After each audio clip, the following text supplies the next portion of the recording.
Hey guys, what is going on? In today's video, I'm going to give you my top tips to transition from Ironman to ultra running and ultra trail running. Let's go. If you've done a 70.3 or an Ironman, now you're looking for a new, harder challenge, and you can actually already achieve with the level of fitness you built with Ironman, ultra running and ultra trail running is absolutely dope. First off, let's start with some great news. If you've done an Ironman 70.3 or an Ironman, you are in an incredibly good spot to get into ultra running and ultra trail running. So you've already trained a lot, you've done high volume training, and this is exactly the same thing that you need for ultra running and ultra trail running. So personally, I believe that anyone who's done a 70.3 or an Ironman can do, well, for a 70.3, a 36, 37k trail race, and whoever's done an Ironman can do a 50k or even a 50 mile if it's not that hard. So first off, let's define what is ultra running and ultra trail running. So ultra running is running any distance above a marathon. Most notable distances are 50k, 50 mile, 100k, 100 mile. Ultra trail running is ultra running but done on trails in mountains. And these are races like the UTMB World Series and countless other races in the US. The difference between ultra running and ultra trail running is that ultra running can broadly define anything. So it can be a road ultra, can be flat, or it can be hilly and mountainous. Ultra trail running means it is done basically on mountains, so it has elevation, uphills and downhills. Standard amounts of elevation are for 50k, 3,000 meters of elevation, 9,000 feet. 100k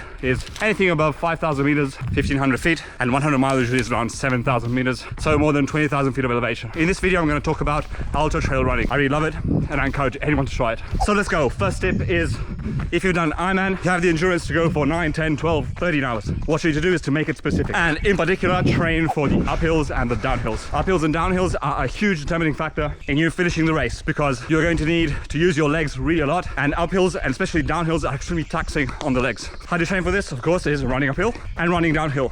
And this can be done just by doing like hills, which will probably mean running where you can, where the incline permits it, and then walking, which is absolutely normal, it's fine. And actually, in some moments, you will find that you're walking and your heart rate is absolutely skyrocketing. You might even be in threshold while you're walking uphill. So we are walking at 159. And this, in all honesty, is great because you get more cardiovascular training effect. You get specific leg strength without taxing the joints too much, because going uphill, the grade takes away the impact that gravity has on our body. So that is a big plus. You can also do uphill runs on road. It doesn't even need to be on trail. And actually, if you have to do like specific work, I quite like doing it on road because you don't have to think about where you put your feet. Woo! Walking is absolutely fine. It is physically impossible to run up some grades, especially if you're doing an ultra marathon. So walk. And don't worry, it'll be a really, really hard workout anyway. Next up, downhills. So another crucial thing to do to transition from Ironman to ultra running is train downhills. Downhills are incredibly important to train because downhills wreck your legs like crazy. Running downhill basically is the force of our body running, like on flat, plus gravity. So gravity exacerbates all the impact on our legs, and the impact is basically all absorbed by the quads, our joints. This means running downhill takes a massive toll on our legs, and this can be really, really terrible in the latter stages of an ultra, as in we literally will have no more juice in the legs to run. We can have pain, cramps, and so on. So training downhill is extremely important. Be very careful and transition very slowly into training downhill and running full gas downhill because of this impact that you take in the legs. So start off jogging downhill on surfaces that are not technical and slowly progress to running a little bit more and then running even faster. After doing this, you can then transition to some technical terrain. Depending on your race, terrain and downhills might be very technical, which is a whole other factor, as in this will take an even bigger toll on your legs, and training specifically on technical terrain is the only thing basically that can really help us to get better at downhills. I used to be absolutely terrible at downhills. I'm still pretty terrible, but now I have progressed a lot by doing these things. So running easy downhill, running kind of like medium effort downhill, and then trying to run full gas downhill on easy surfaces, nothing technical, and then transitioning to technical. Technical downhill running requires a lot of focus. It is very, very focus driven, and the only way to really get better at it is to do it as much as we can. Definitely for your first ultra, I would not do too much downhill training. I would just focus on the uphills and getting a lot of volume in the legs and basically just survive the downhills. The more miles you get running downhill in your legs, the more your legs will be conditioned to do this effort. But yeah, downhills, crucially important and definitely something to train for when you are transitioning from Ironman to ultra. Also to train downhills, only to get conditioning in the legs, I believe running on road is very useful because you avoid all the risks of rolling ankles, which is a big risk when you're running on technical terrain. So in the first moments, running downhill on road, okay, and also on very easy gravel.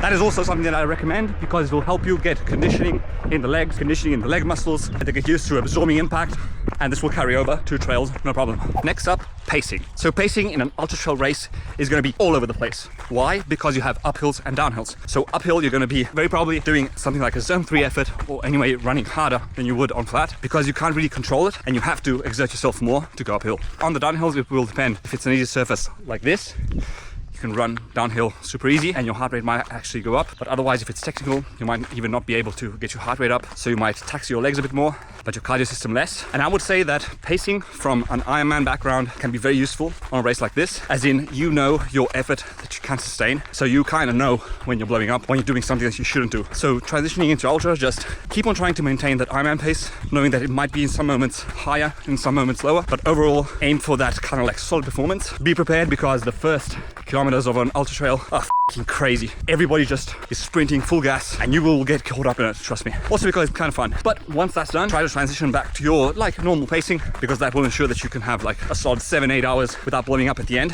which has happened to me in 2 races and it's not really nice. But to some extent, I think in ultra trail it's fairly normal to blow up at the end because the effort is just massive. Of course, the pacing for 50k will be very different from the pacing from a 100k or 100-mile race, as in the pacing for 50k will be a lot higher. Imagine something like 17.3 compared to Ironman. It'll be a higher intensity factor, which is always a metric we can look at, just like Ironman. So we know that we can hold such intensity factor for 6-7 hours. And that's what we should aim to do, even though it's not that easy. And it's not easy because you have uphills, downhills, congestion up climbs. Sometimes you might be feeling really good, but there might be congestions on a climb. You can't really maintain the intensity you wanted to, but that's all good in my opinion, because it'll save some energy for later. The one thing we do not want to do is to get to the final 5k of our 50k with our legs beaten up by the downhills and with no more energy left in the tank. So definitely for your first ultra marathon, I would say pace it conservatively and then go from there. Personally, my first 50k, I just started so hard. The first 90 minutes were completely full gas, almost threshold effort, then tried to keep a pace that was too hard for me and I blew up. Actually, my legs blew up. I had big cramps in the last half and I never have cramps. So don't do that, even though it is fun, but try and pace it evenly.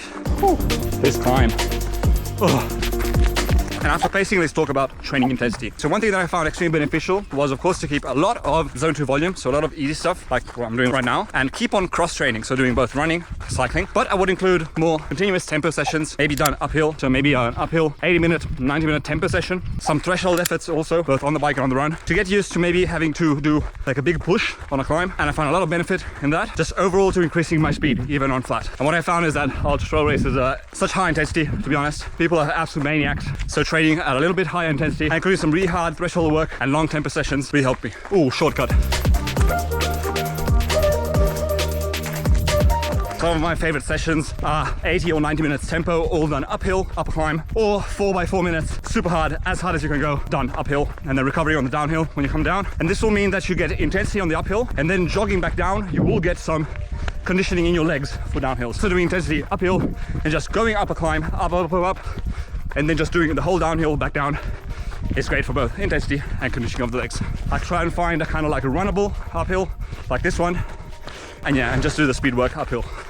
Now let's talk about cross training. So Ironman is basically cross training.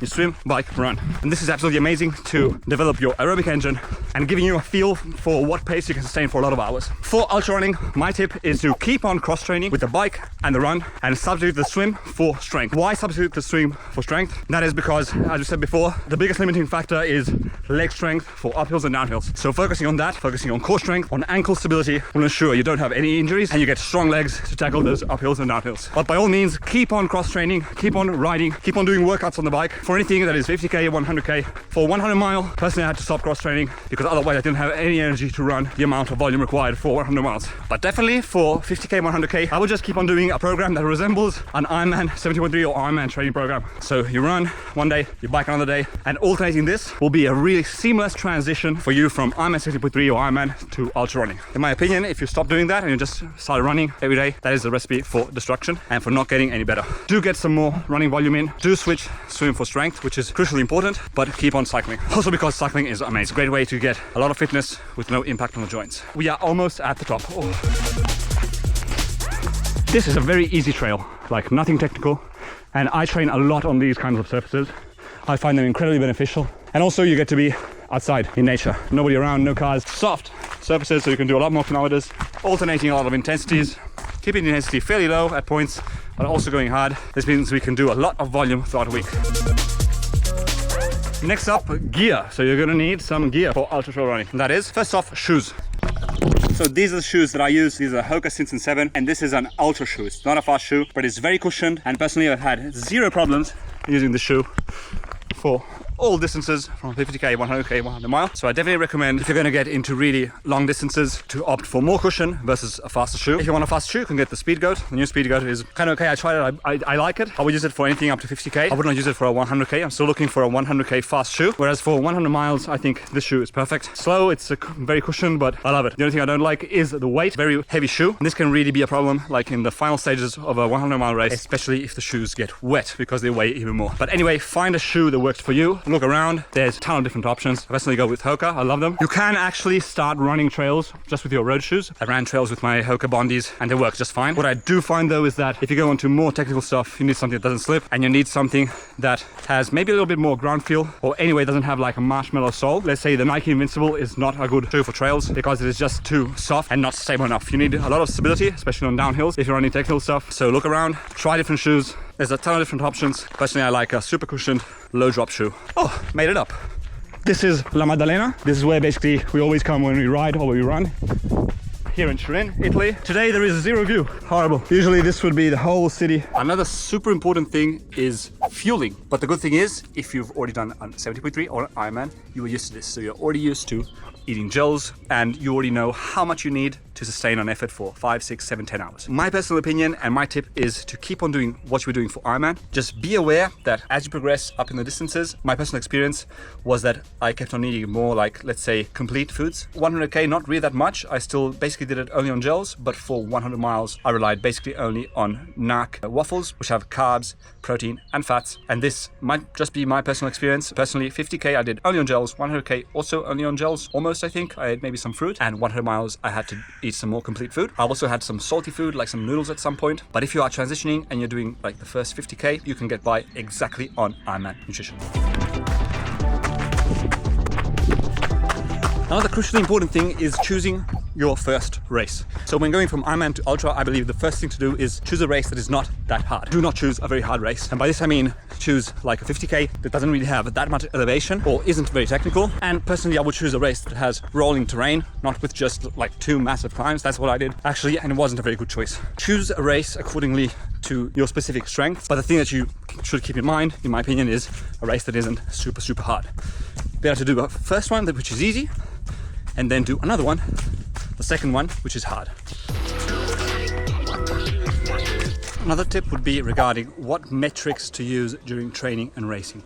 And honestly, my tip is to forget metrics. First off, we have to forget pace because we have uphill, downhill segments, technical segments, non-technical segments. So pace per kilometer is meaningless for training purposes. The only thing that it's useful for is to understand if we are on track to hit our goal race time or cutoffs. So we can forget pace. In my opinion, the best metrics to go by are heart rate and perceived exertion. We really need to figure out our effort levels, how hard things feel. A lot of things will be new because in the beginning we are not used to running uphill, downhill, and we really have to gauge our intensity levels based on how we feel. So I would definitely go off of perceived exertion in the beginning. Is this effort that I'm maintaining right now enough to carry me for 6, 7, 8, 10, 12 hours? Do I have to back off? Can I increase it? Oftentimes I would approach this with a conservative approach, forgetting the clock basically. This can also be a lot of fun as we are not super tied to metrics anymore. And in my opinion, it can also get us very fit because maybe we will realize that we were holding ourselves back by looking at the numbers. This happened to me. I got a lot faster training for ultra trail and ultra running compared to my Ironman self. And with this, I don't mean